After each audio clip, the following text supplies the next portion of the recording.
आइए देखते हैं, मजा आएगा। अभी मजा आएगा ना भिड़ो। कुछ ऐसे अंधभक्त पैदा हो गए देश में जिन्हें लगता है कि मोदी और योगी के बाद ही जो कुछ भी हो रहा है उनके बाद ही हो रहा है, उससे पहले कुछ था ही नहीं। देखिए बोलिए, डिबेट में बैठने की तमीज सीखिए। बीच में नहीं बोलेंगे, लड़के गलती हो जाती है, नहीं बोलेंगे, बदतमीजी नहीं करेंगे। लड़के गलती हो जाती है, चमचागिरी करनी है योगी जी की करिए, बीजेपी की करिए, मुझसे बदतमीजी नहीं करेंगे। अब एक योगी जी ने सवाल उठाया कि शंकराचार्य ने औरंगजेब जैसा नाम क्यों प्रयोग किया। जो औरंगजेब, और आचार्य प्रमोद कृष्ण कह रहे थे कि जो औरंगजेब जैसा शब्द कहे उस साधु की गर्मा गिरती है, वो साधु जो अच्छा नहीं है। योगी जी हमारे नेता के लिए, अखिलेश यादव जी के लिए 50 बार औरंगजेब कह चुके हैं, तो योगी जी क्यों साधु हैं? सवाल ये है, अब तो नेता है ना, अब तो नेता है वो। अंधभक्त नहीं मानेंगे आप, तो समझदार एक एंकर हैं, समझदार पत्रकार, आप तो मान लेंगे। अंधभक्त नहीं मानेंगे तो वक्त कहते हैं बाबा पे उंगली उठा रहे हो, साधु पे उंगली उठा रहे हो। आप मुख्यमंत्री की चमचागिरी में आपने किताब लिख दी तो आप खुदा समझने लगे, हमारी उंगली रोकोगे, हमारी उंगली रोकोगे चमचागिरी में। इनका हिंदुत्व, इनका सनातन 5% तक सीमित है बीजेपी का। ये 5% लोगों के लिए 95% का गला घोटते हैं, उनको खून चूसते हैं। A few moments later. मालिक वो देखो। भाटी जी, आपने आचार्य प्रमोद कृष्णम को सुन लिया, क्यों आप ये बिना बात हिंदुओं को बांटने की कोशिश कर रहे हैं, साजिश कर रहे हैं? भाटी जी पहले वही बोलिए। एक तो गंभीर समस्या ये है कि वर्तमान युग की एक उपलब्धि ये है कि कुछ ऐसे अंधभक्त पैदा हो गए हैं देश में जिन्हें लगता है कि मोदी और योगी के बाद ही जो कुछ भी हो रहा है उनके बाद ही हो रहा है, उससे पहले कुछ था ही नहीं। ना सनातन था, ना हिंदू धर्म था, ना शंकराचार्य थे, ना कोई रामायण पढ़ता था, ना कोई महाभारत पढ़ता था, ना कोई राम का नाम लेता था। ये मोदी जी ने किया जो कुछ भी किया। हिमालय पे बर्फ नहीं पड़ती थी, राम भक्तों पे गोली चलाने वाले बहुत। मैं आपके बीच में नहीं बोला एक शब्द भी। मौका दूंगा आपको। उंगली से क्या दिखा रहे हैं? उधर देखिए, बोलिए, उधर कैमरे पे देखिए, बोलिए। डिबेट में बैठने की तमीज सीखिए। गजब बेइज्जती है। भाटी जी आप बीच में नहीं बोलेंगे, लड़के गलती हो जाती है, नहीं बोलेंगे, बदतमीजी नहीं करेंगे, लड़के गलती हो जाती है, चमचागिरी करनी है योगी जी की करिए, बीजेपी की करिए, मुझसे बदतमीजी नहीं करेंगे। एक मिनट बता देता हूँ। एक मिनट भाटी जी नहीं, पहले इस आदमी से कहो तमीज सीखे डिबेट में बैठने की। भाटी जी आप ही को मौका दे रहा हूँ, एक सेकंड रुकिएगा। आप ही बोलिएगा, भाटी जी आप ही बोलेंगे, एक सेकंड। मैं इनके बीच में एक शब्द नहीं बोल रहा। भाटी जी रुकिए ना, मैं कह रहा हूँ आप ही बोलेंगे, एक सेकंड रुकिए। शांतनु, 1 by 1 बिल्कुल प्लीज, और नो पर्सनल कॉमेंट, ठीक है? एक एक करके बोलेंगे, सबको मौका दूंगा मैं। बात तो सही है। आप निश्चिंत रहिए। भाटी जी बोलिए। आचार्य प्रमोद कृष्णम और जो योगी जी ने सवाल उठाए दोनों पर टिप्पणी करना चाहते हैं। बोलिए। देखिए, ये शायद इस डिबेट में बैठे सब लोग मानेंगे, और सभी लोग जो समझदार लोग हैं सब मानते हैं, धर्म ध्वजा राज ध्वजा से ऊपर होती है। धर्म हमेशा राजनीति से ऊपर होता है। जो व्यक्ति मठ को छोड़ के राजनीतिक निवास में आ जाए, कालनेमी वो है। जो शासन के लिए अपने मठ को छोड़ दे, अपने साधुता को छोड़ दे, कालनेमी वो है।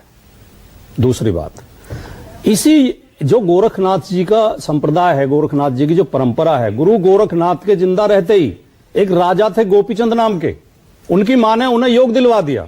यही नहीं, अभी और सुनिए। गोरखनाथ जी के पास ले जाके, और बाद में उसे मोह आ गया और उसने कहा कि बेटा तू वापिस आ जा। तो गोपीचंद ने कहा, मां मैं तो राजा की पदवी से तो बहुत ऊपर पहुंच गया हूं, मैं कहां इसे गंदगी में मुझे वापस लेकर आ रही है। एक हमारे योगी जी हैं जो मठ को छोड़ के इस राजनीति की गंदगी में बहुत सारे बाबा आए, तो कालनेमी कौन है ये आपको तय करना पड़ेगा। वैसे तो बहुत सारे बाबा आए हैं। नहीं, मैं लेकिन बात तो मेरी सही है, बात तो मेरी गलत नहीं। बहुत सारे बाबा आए हैं। अब एक योगी जी ने सवाल उठाया कि शंकराचार्य ने औरंगजेब जैसा नाम क्यों प्रयोग किया। जो औरंगजेब, और आचार्य प्रमोद कृष्ण कह रहे थे कि जो औरंगजेब जैसा शब्द कहे उस साधु की गर्मा गिरती है, वो साधु जो अच्छा नहीं है। कैसी अपमानजनक बातें कर रहा है लड़का ये। योगी जी हमारे नेता के लिए, अखिलेश यादव जी के लिए 50 बार औरंगजेब कह चुके हैं, तो योगी जी क्यों साधु हैं? सवाल ये है। अब तो नेता है ना, अब तो नेता है वो योगी जी, अब तो नेता है। आपने नेता ही है। अरे कमाल है। अंधभक्त नहीं मानेंगे आप, तो समझदार एक एंकर हैं, समझदार पत्रकार, आप तो मान लेंगे। अंधभक्त नहीं मानेंगे। अंधभक्त कहते हैं बाबा पे उंगली उठा रहे हो, साधु पे उंगली उठा रहे हो, संत पे उंगली उठा रहे हो, मठाधीश पे अच्छा भाटी उठा रहे हो। आगे बाद में आपने जो अभी भी कहा ना कि जो बाबा धर्म छोड़कर राजनीति में आ जाए वो कालनेमी होता है, यही कहा ना आपने। कालनेमी वो ऐसे बहुत सारे धर्मगुरु हैं, चाहे हिंदू धर्म, चलिए हिंदू धर्म ही ले लीजिए। क्या कहना क्या चाह रहे हैं भाई आप?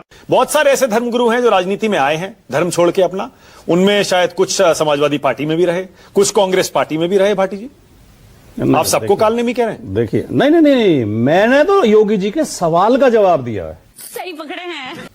योगी जी कह रहे हैं नहीं कालनेमी, तो कालनेमी वो संत है जो जरूरत पड़ने पर, देखिए, वो व्यवहार देख के, समय देख के बोलते हैं, जो खराब करता है उसके खिलाफ बोलते हैं। जो जरूरत पड़ी तो राहुल गांधी के खिलाफ भी बोले, जरूरत पड़ी तो अखिलेश जी के खिलाफ भी बोले, आज जरूरत पड़ी तो योगी जी से सवाल कर रहे हैं। ठीक है। तो वो तो एक संत जैसा व्यवहार कर रहे हैं, लेकिन आप तो केवल अपनी राजनीति के लिए सबको अपमानित कर रहे हैं। जनता को आप मूर्ख समझना बंद कर दीजिए। एक सवाल यह उठा कि साधुओं के ऊपर पुलिस ने प्रहार इसलिए किया क्योंकि वे व्यवस्था तोड़ रहे थे। हाँ। वहां तो पुलिस की माननी पड़ेगी। हाँ। सवाल आया नहीं अभी। हाँ। वहां तो प्रशासन की माननी पड़ेगी। हाँ। तो जब 90 में समाजवादी शासन में जो हुआ तो वो पुलिस की नहीं मान रहे थे क्या? वहां अराजकता नहीं फैला रहे थे क्या? उस पर क्यों सवाल उठाते? और 2016 मतलब आप करें तो ठीक, दूसरी सरकार करे कानून व्यवस्था बनाने के लिए, अगर रोके तो वो गलत। और 2016 में भाटी जी, तो ये जो 2016 में पहली बात तो ये शंकराचार्य नहीं थे, तो इसलिए मार दिया। ठीक है। दूसरी बात वो पुलिस की गलती थी, उसे माननीय मुख्यमंत्री अखिलेश यादव जी ने स्वीकार किया था। बात तो सही है। इनसे माफी मांगी थी जाके, योगी जी आके माफी मांग लें कि हमारी पुलिस से गलती हुई है। बहुत बढ़िया। शांतनु दंडित करें, बोलिए शांतनु, मामला ही खत्म हो जाएगा। शांतनु बोलिए, आपकी बारी है, बोलिए। जी, पहली बार जो उन्होंने कहा कि योगी जी ने अखिलेश यादव को औरंगजेब कहा, तो उन्होंने जब भी कहा है कोट करा है, और वो सबसे पहली बार किसने कहा था औरंगजेब? वो अमर सिंह ने कहा था। अमर सिंह ने इंटरव्यू में कहा था और वो वीडियो भी है, और एक टाइम्स ऑफ इंडिया का आर्टिकल था, उसमें जो लेखक उन्होंने भी कहा था कि उन्होंने मुलायम सिंह को सुना है कहते हुए, उन्होंने कहा तो औरंगजेब जैसी औलाद है मेरी। अच्छा, उसको योगी आदित्यनाथ शो शुरू होने से पहले जो आपकी भाटी जी की बहस हो रही थी, वो अलग, वो किस पे हो रही थी? वो ऐसी बहस थी एक डिबेट में, दूसरे चैनल की डिबेट में। भाटी जी ने उस पर भी एक मिनट बोल तो आप ही का रूल है, अपना रूल तो फॉलो कर लीजिए मालिक। अच्छा, हमको सिखा रिया है। तो एक दूसरी डिबेट में भाटी जी एकदम थोड़ा चौड़े होकर आ गए। तो शहजाद पूनावाला ने कहा कि किसी बात पे कि आप ले चलिए मुझे मस्जिद में हनुमान चालीसा पढ़ने। उन्होंने कहा मैं ले चलूंगा, मैं आपको दादरी की मस्जिद में ले चलूंगा हनुमान चालीसा पढ़ने नहीं बोला उन्होंने, लेकिन प्रश्न पूछा हनुमान चालीसा पढ़ने। अभी ले नहीं गए। वही डिबेट में लोग बाल के भाग जाते हैं, उनकी झूठी राजनीति है, झूठी सरकारें चलाई उन्होंने, तो आज वही प्रवक्ता उस तरह के बैठे, बस ऐसे करके डिबेट कर सकते हैं, लेकिन तथ्य उसमें बिल्कुल नहीं है। हाँ, देखिए मैं बात पे आता हूं। भारत, जैसे आपने कहा, भारत में बहुत सारे संत ऐसे हुए हैं जो सत्ता में आए हैं, तो भाटी जी वहां पे क्या बोलेंगे फिर? भारत में तो जब चाणक्य ने भी देखा कि राजनीति गिरती जा रही है, तो वो भी राजनीति में आए और उन्होंने वो चाणक्य बने, उन्होंने एक राजा को पैदा किया। अरे कहना क्या चाहते हो? लेकिन वो सत्ता में रहे मतलब वो ये नई खबर है हमारे लिए। ऑफिशियली वो राजऋषि थे। ये हमारे लिए नई खबर है। ऑफिशियली आचार्य पद छोड़ के नेता बन गए थे, ये हमारे लिए नई खबर है। तो ले मेरे मालिक, सुन तो। अरे सुनाओ तो सही। बीच में बोलने का एक आप चाणक्य कौन सी कुर्सी पे बैठे थे, कौन सा पद ग्रहण किया था चाणक्य ने राजनीति में? मैं बताता हूँ। वो ऑफिशियल एडवाइजर जिसे हम कहते हैं, जो बिल्कुल राजकाज लिखा है। हाँ, ऑफिशियल एडवाइजर आप पढ़ लीजिए। चंद्रगुप्त मौर्य के ऑफिशियल एडवाइजर थे। चंद्रगुप्त मौर्य के ऑफिशियल आचार्य थे। चंद्रगुप्त मौर्य देश को बुद्धू समझते हैं क्या? राजा दशरथ को आप ज्ञानी पैदा हुए और किसी को कोई जानकारी नहीं, इतिहास नहीं पता। ऐसे जोर जोर से उंगली दिखा रहे थे प्रभु मुझे। अरे उंगली रुकती थोड़ी है, ये उंगली किसी पर गुंडागर्दी सड़क पे, गुंडागर्दी सरकार पे, गुंडागर्दी चैनल पे। अब इसे आप गुंडागर्दी कह लें, ये स्वाभिमान है। आप ही ने कहा, ठीक है नहीं? आप ही ने कहा आप एक मुख्यमंत्री की चमचागिरी में आपने किताब लिख दी तो आप खुदा समझने लगे। क्या सीन है? हमारी उंगली रोकोगे? 12 किताबें हैं, हमारी उंगली रोकोगे? बड़े फेस्टिवल में 12 की 12 चमचागिरी में, ऑक्सफोर्ड से लेकर हार्वर्ड की 12 चमचागिरी में लिखी, लेकर हार्वर्ड में किताबें। अरे उसमें किसी गलती से किसी ने मूवी बना दी, वो उसके पैसे भी नहीं निकल पाए। 50 विश्व की बड़ी 50 लाइब्रेरियों में है, फ्लॉप हो गई 50 लाइब्रेरियों में। वो तो सरकार ने लगवा दी होंगी। गजब बेइज्जती है। अपने घर जाना है। हम ये मानते हैं कि इस देश के संविधान के अनुसार माननीय सुप्रीम कोर्ट का जो आदेश है उसके अनुसार हम मूव करना चाहते हैं, और जो देश के संविधान के अनुसार नहीं चलना चाहता, उसका इस देश के संविधान में विश्वास नहीं है, तो वो टेलीविजन पे बैठ के कह दे मैं इस देश के संविधान को नहीं मानता। और उस देश के संविधान के अनुसार अगर माननीय सुप्रीम कोर्ट ने पट्टा अभिषेक पे अगर रोक लगाई हुई है तो क्या कहेंगे आप खुद बता दीजिए। मानक जी, मैं आप ही से पूछ रहा हूं। ये चुप है, आप बताओ, कहेंगे उनको या नहीं कहेंगे? आप ही बताओ। अरे हम तो शंकराचार्य कह रहे हैं भाई, जब वो खुद को शंकराचार्य कहते हैं, हम तो उनको शंकराचार्य ही कह रहे हैं, लेकिन भाटी जी कह रहे हैं शंकराचार्य, अभय दुबे कह रहे हैं शंकराचार्य, शांतनु गुप्ता कह रहे हैं कॉन्टेस्टेड है, मैं तो उनको गंभीरता से भी नहीं लेता, सोमनाथ भारती कह रहे हैं शंकराचार्य जी हैं, मानक भाई, मैं आपका स्टैंड पूछ रहा हूं। मानक भाई रुको, उनकी आवाज रोको। मैं उनको शंकराचार्य ऐसे कह सकता हूं जैसे मलूक नागर, जैसे मानक गुप्ता, तो उनको ये अभिमुक्तेश्वरानंद शंकराचार्य ये क्या है? पदवी के हिसाब से अगर माननीय सुप्रीम कोर्ट ने पट्टा अभिषेक नहीं किया है तो जो सनातन के हिसाब से, हिंदू मठों के हिसाब से, देवी देवताओं के हिसाब से, भारतीय संस्कृति के हिसाब से और देश की अगर संविधान के अनुसार माननीय सुप्रीम कोर्ट के ऑर्डर को लागू करें तो वो नाम के जैसा लिया जा सकता, पद के जैसा नहीं लिया। अभी बदत है भाई, अभी बदत है। सर्वोच्च अदालत ने खुद अपने फैसले में शंकराचार्य संबोधित किया है। मुझे दुख हुआ, मल्लुक नागर कह रहे थे कि शंकराचार्य किसी को नहीं, शंकर के अंश हैं। सर्वोच्च पीठ है हिंदू सनातन धर्म की। सनातन का अर्थ भी नहीं, परिभाषा भी नहीं, मैं चुनौती देता हूं। ये शांतनु गुप्ता जी और मल्लुक नागर बताएं क्या है सनातन धर्म की परिभाषा। चलिए, षट दर्शन क्या है ये बता दीजिए, जिसका अनुसरण करने पर सनातनी कहलाता है। अरे हम तो फकीर आदमी हैं। इनसे पहला प्रश्न है कि कांग्रेस में दुबे साहब बड़े हैं या इनका राष्ट्रीय अध्यक्ष बड़ा है।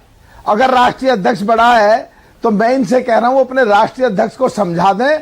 अगर सनातन इतना महत्वपूर्ण मानते हैं ये, हम इनको साधुवाद बोलते हैं, इनको धन्यवाद बोलते हैं, इनका शुक्रिया अदा करते हैं। पर खड़गे साहब ने जिस दिन अपना कार्यभार संभाला वो सनातन के खिलाफ क्यों बोले? ये क्या बात करते हैं? आज राम को काल्पनिक मानने वाले और जिनकी पार्टी के सहयोगी डीएमके के उदयनिधि सालन सनातन को डेंगू मलेरिया बोलते हैं। हम आज सनातन की डेफिनेशन चैनल पर डिस्कस कर रहे हैं। मतलब ये समय कितना उत्तर है। और जैसा अभी भाटी जी प्राउंड भी कर रहे थे, सनातन में तो षट दर्शन ऐसे हैं। अबे जी बोल तो लीजिए, अभी भाटी जी ने रूल सेट कर लिया, इतना अच्छा रूल सेट कराया उन्होंने, बीच में नहीं बोलना, उन्होंने खुद ही छोड़ चुके 6 बार। अग्रवाल सुन तो लीजिए, जवाब दे रहे, आप ही क्या जवाब दे रहे हैं? आपने प्रश्न पूछा, उसका उत्तर ऐसे ही होता है हमारे यहाँ, तो आपके यहाँ कुछ और होता होगा। तो जैसा भाटी जी ने भी प्राउंड भी करा, भाई भारतीय षट दर्शन तो ऐसा है जिसमें जो नास्तिक दर्शन भी हैं वो उसे भी आस्था में माना जाता है। मैं नहीं मानता। अभी अगर आप डिफरेंशिएट करेंगे तो ये भी माना जाता है जो कर्म में बिलीव करे वो भी वो सनातनी है। लेकिन अगर ये स्वामी अभिमुक्तेश्वरानंद का नाम मुश्किल है बोलना, तो अगर ये उनमें बिलीव करते हैं तो इस बात को साथ साथ में बिलीव करना पड़ेगा जो उन्होंने बोला है कि पीडीए मतलब जो आपका पीडीए वो हिंदू समाज को तोड़ता है। ऐसा उन्होंने कई बार कहा है, तो उसको भी मानिए, ऐसे नहीं मैं मतलब जैसे कहता ना, इसको मानूंगा इसको नहीं मानूंगा, इसको मानूंगा इसको नहीं मानूंगा। और उन्होंने ये भी कहा कि राहुल गांधी को हमने हिंदू धर्म से निकाल दिया है, तो यानी आपको हिंदू धर्म में लाना है उनको, हिंदू धर्म में लाना है उनको, तो उनको फिर से कहीं हिंदू धर्म में नहीं है राहुल गांधी। 10 सेकंड मैंने कहा ना, भाटी जी ने बहुत अच्छा परिभाषित किया शांतनु जी को। यही नहीं, अभी और सुनिए। अरे साहब, वो चारवाक दर्शन आप कह रहे हो ना, हमारे जो षट दर्शन है, न्याय है, वैशेषिक है, सांख्य है, योग है, मीमांसा है, वेदांत है, ये षट दर्शन है।